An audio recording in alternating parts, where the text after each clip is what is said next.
What's up, everybody? I'm John Luke. Welcome back to Frame Check, where we break down films frame by frame. Today, we're going to be going over some theories about the Backrooms movie.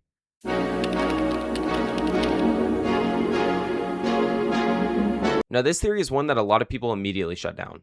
Most people will say, well, if Pirate Clark is actually Clark, then why do we see him chasing an async worker near the beginning of the movie? And honestly, that's a good point. There's no definitive evidence telling us when the footage takes place. Just because we see it at the beginning of the movie doesn't mean it happened at the beginning of the timeline. It could have happened much later, and if that's true, then suddenly this theory becomes a lot more believable.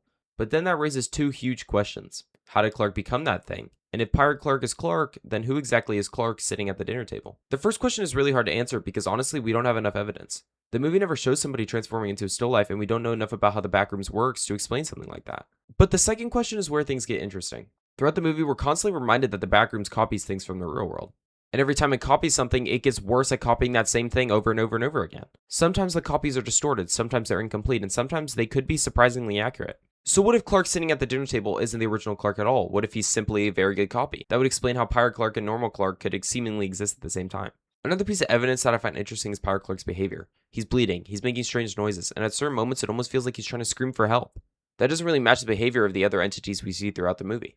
But at the same time, every still life seems different. The man with the many eyes is different. The wheelchair man is different. The running woman is different. So maybe Pirate Clark is simply another variation. Maybe he's a much more advanced copy than the others. Now, the final piece of evidence comes at the end of the movie. As Mary walks through Async, we can see Pirate Clark being examined on a medical table. In the background, there appears to be human anatomical scans. Many people believe this proves that Pirate Clark is Clark because still life shouldn't have human anatomy. But I'm not completely convinced. If the Backrooms can create copies, then who's to say some copies aren't better than others? Maybe some are terrible recreations, maybe some are nearly perfect. And if that's the case, then Pirate Clark having human anatomy doesn't necessarily prove he's the original Clark.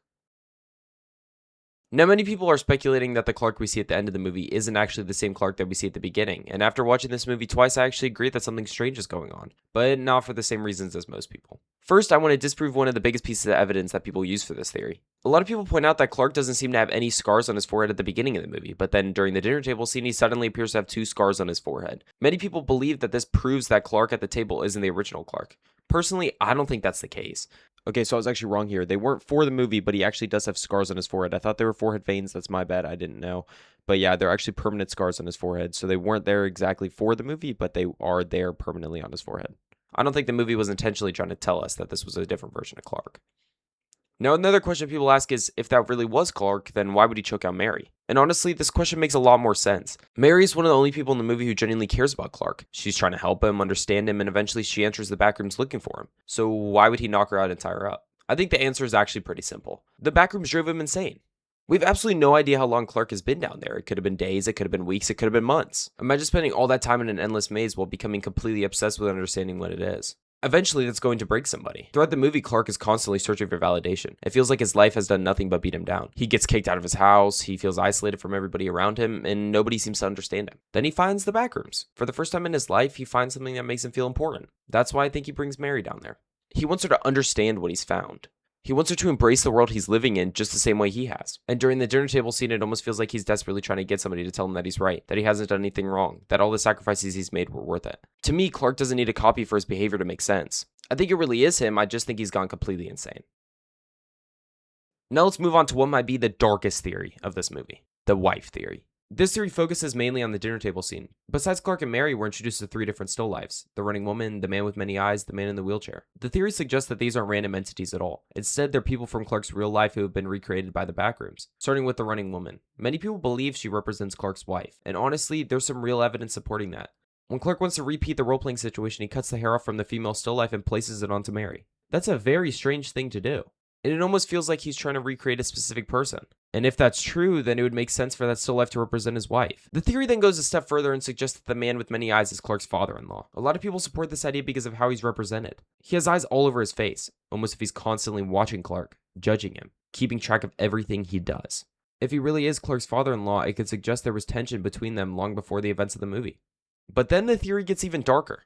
Some people believe Clark actually killed his wife. Now, I know that seems like a huge stretch, but you gotta hear me out. Throughout the movie, Clark repeatedly mentions that he can't go back home, and I don't think that's a coincidence. Most people assume it's simply because he was kicked out or because of the divorce. But what if it's something deeper than that? What if going home forces him to remember something terrible? The entire movie revolves around Clark searching for validation, especially during the dinner table scene. He's constantly trying to get Mary to tell him that he isn't wrong, that he did nothing wrong.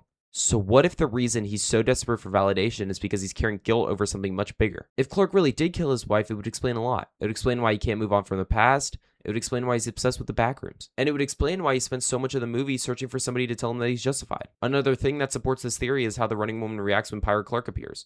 Out of all the entities near the table, she's the one that immediately runs away. She doesn't hesitate, she just runs. Now, if she really is meant to represent Clark's wife, then that reaction becomes very interesting. If Clark hurt her in the past, or even killed her, it would make sense that she would be terrified of him. Obviously, this isn't definitive proof, but it feels like a very specific detail that the movie chose to include. And when you combine that with Clark cutting her hair and placing it onto Mary, the theory starts to become a lot more believable. Now, do I think this theory is 100% true? No. But do I think there's enough evidence to make this one of the most interesting theories about the movie? Yes.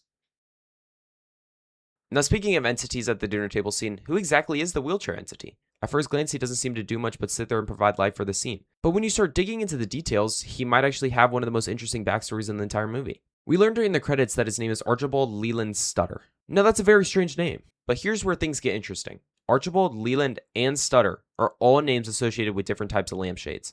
Archibald is a traditional hand-furnished lampshade. Leland is a table lamp.